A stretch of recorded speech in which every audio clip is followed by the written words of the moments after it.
Assalamualaikum warahmatullahi wabarakatuh. Saya Galuh Kartikasari dan teman saya Gita Anggraini. Kami dari kelompok 9 yang akan membahas tentang tasawuf dan sains dalam ranah ontologi. Yang pertama kali akan saya bahas di sini adalah pengertian dari tasawuf itu sendiri.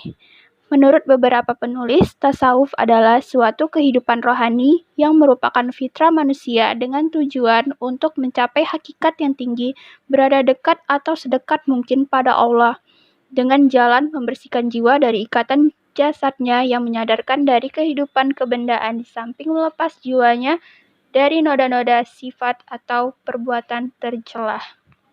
Tasawuf adalah suatu cabang keilmuan dalam Islam atau secara keilmuan merupakan hasil peradaban Islam yang lahir setelah Rasulullah wafat. Pada dasarnya, tasawuf adalah upaya para ahli untuk mengembangkan semacam disiplin spiritual, psikologis, keilmuan, dan jasmaniah yang dipercaya mampu mendukung proses penyucian jiwa atau hati sebagaimana diperintahkan dalam kitab suci tersebut. Yang kedua adalah tujuan tasawuf. Tujuan tasawuf ialah untuk mencapai ma'rifatullah dengan sebenar-benarnya dan terbukanya dinding yang membatasi diri dengan Allah. Ma'rifatullah dalam konteks ini berarti melihat Tuhan dengan hati mereka secara jelas dan nyata, dengan segala kenikmatan dan kebesarannya, tetapi tidak dengan aslinya. Artinya, Tuhan digambarkan seperti benda atau manusia dengan ketentuan bentuk dan rupa sebagai jawabannya. Dan sekarang kita akan membahas tentang ontologi. Ontologi berasal dari kata onto yang berarti atas dan logi yang berarti ilmu. Ontologi berarti atas ilmu. Dari pengertian ini tampak bahwasanya ontologi terkait dengan suatu yang dibahas dalam ilmu. Adapun ontologi dalam pengertian istilah diartikan sebagai hakikat apa yang dikaji. Jika yang dikaji itu alam jagat raya, maka ontologi tidak hanya membahasnya dari segi yang tampak, tetapi dari segi yang tak nampak juga, atau hakikatnya, hukum-hukum, isi, substansi, sifat, hikmah, kandungan, keistimewaan, kekurangan, dan kelebihan yang terdapat di dalamnya. Dan selanjutnya yang akan kita bahas adalah sumber ilmu ontologi. Sumber ilmu dapat diartikan hakikat yang dikaji dalam ilmu pengetahuan. Sumber ilmu ontologi terkait dengan metafisika. Bidang telaah filsafat yang disebut metafisika merupakan tempat berpijak dari setiap pemikiran filsafati termasuk pemikiran ilmiah. Dunia yang sepintas lalu kelihatan nyata ini ternyata menimbulkan berbagai spekulasi filsafat tentang hakikatnya. Dengan demikian, maka setiap objek ilmu terdapat falsafahnya atau hakikatnya yang sifatnya metafisik. Ada tapi tidak nampak, atau sering juga kita kenal sebagai istilah gaib. Kelompok Mu'tazilah menyatakan bahwa Tuhan Maha Kuasa mengatur alam jagat raya dengan cara menciptakan hukum-hukum atau sunatullah atau hukum sebab akibat pada alam ini. Misalnya jika air dipanaskan akan mendidih dan jika didinginkan akan membeku. Dengan adanya hukum sebab akibat ini, maka segala sesuatu yang diperoleh manusia tidak hanya bergantung kepada Tuhan, tetapi pada usaha manusia dan keputusan Tuhan. Sementara itu, dari kalangan Asy'ariyah berpendapat bahwa segala sesuatu yang terjadi dalam jagat raya ini bukan karena sunatullah sebagaimana dipahami Mu'tazilah, tetapi sebagai kehendak Allah Subhanahu wa Ta'ala. Sebagai contoh yang dikatakan oleh Imam Al-Ghazali yaitu bahwa ketika api membakar sesuatu, sesungguhnya yang membakar itu kehendak Allah bukan apinya. Karena ada api yang tidak bisa membakar jika Tuhan tidak menghendakinya, sebagaimana yang terjadi pada Nabi Ibrahim. Dengan kata lain, benar saja bahwa adanya sunatullah, tapi pada sunatullah itu masih melekat atau menjadi satu dengan kehendak Tuhan.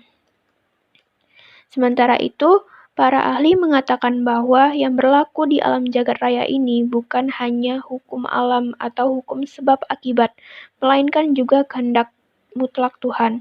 Dengan adanya hukum kebolehjadian ini, maka di alam nyata ini terdapat peristiwa yang terjadi di luar hukum alam, dan dalam bahasa teologinya, hal ini biasa disebut sebagai mukjizat.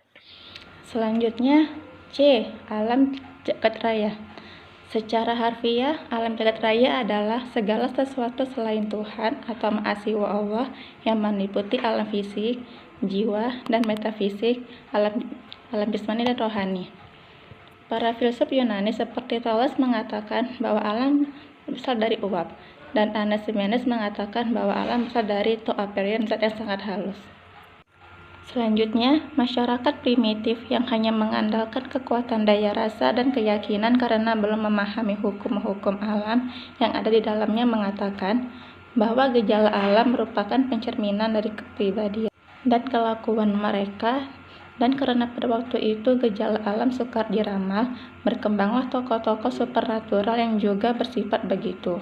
Maka muncullah dewa-dewa yang pemarah, pendendam, atau mudah jatuh cinta di samping kemampuan yang luar biasa.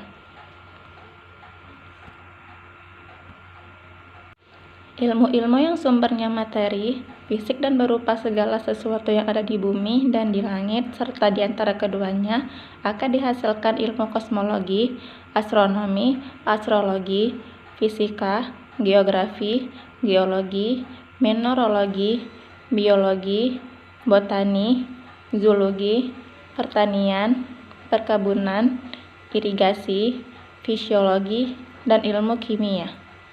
Ilmu kosmologi ilmu ini berhubungan dengan keajaiban ciptaan Allah yang Maha Esa, baik yang berada di luar alam semesta maupun yang di dalamnya. Sikap dan kepercayaan terhadap alam yang demikian itu masih banyak dijumpai pada masyarakat tradisional dan agraris yang belum menggunakan panca indera dan akal pikirannya untuk menemukan hukum-hukum, khasiat, keistimewaan, dan keunggulan yang ada pada alam. Berbeda dengan pandangan kaum tradisionalis terhadap alam tersebut atau sebagai lawan dari sikap supernaturalisme, maka terdapat kaum modern yang memiliki paham naturalisme yang menolak pendapat yang mengatakan bahwa terdapat wujud yang bersifat supernatural itu. Materialisme yang merupakan paham berdasarkan naturalisme ini berpendapat bahwa gejala alam tidak disebabkan oleh pengaruh kekuatan gaib, tetapi oleh kekuatan yang terdapat di alam itu sendiri, yang dapat dipelajari dan dengan demikian dapat kita ketahui. Menghadapi sikap terhadap alam yang antagonistik, pincang, dan sulit diharapkan dapat membawa kemajuan secara seimbang. Maka dari kalangan ulama dan para sarjana muncul reaksi yang memberikan pandangan yang benar terhadap alam jagat raya sebagai sumber ilmu pengetahuan. Selanjutnya, D. Aliran ontologi. Mengelompokkan ontologi atas 3 aliran besar sumber realita, yaitu ontologi supranatural, ontologi bumi, dan ontologi manusia.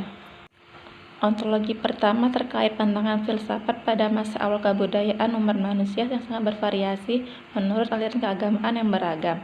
Hampir semua pandangan tersebut dapat dibagi 2 sumber ontologi, yaitu supernatural atau the other world of the God, yaitu dalam ranah spiritual ketuhanan seperti iman, Tuhan, malaikat, surga, dan neraka.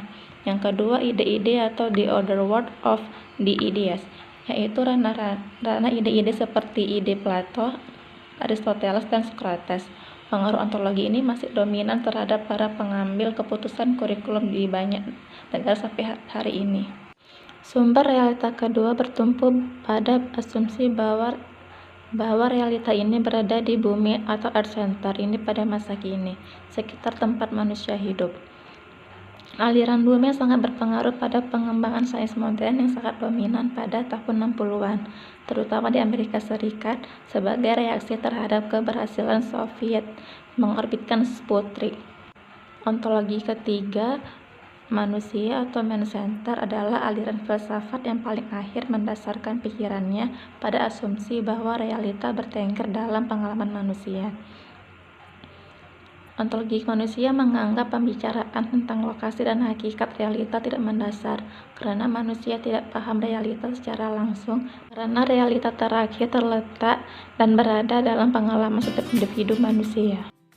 Baiklah, demikian penjelasan dari kami tentang tasawuf dan sains dalam ranah ontologi. Kurang dan lebihnya saya mohon maaf. Wabillahi taufiq wal hidayah. Wassalamualaikum warahmatullahi wabarakatuh.